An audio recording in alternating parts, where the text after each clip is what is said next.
পরন্ত বিকেল বেলার সৌন্দর্য উপভোগ করতে আমরা এসেছি পদ্মার পারে।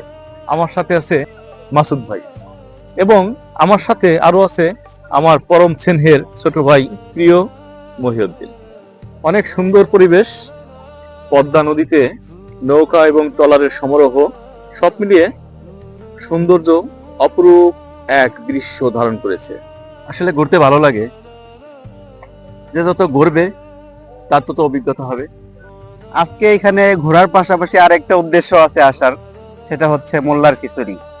ভাই আজকে নিয়ে আসছে আমাদের মোল্লার খিচুড়ি খাওয়াইতে। শুধু কি মোল্লার খিচুড়ি হবে নাকি ইলিশ মাছ ভেজেও খাবে মাসুদ ভাই? ইলিশ মাছ ভাজি হবে, ইলিশ মাছ ভাজি। সূর্য মামা ডুবে গেল, সন্ধ্যা হয়ে এলো, মাগরিবের আজান শুরু হয়ে গেল। আমাদের যাত্রা হয়তো এখানেই সমাপ্ত করতে হবে।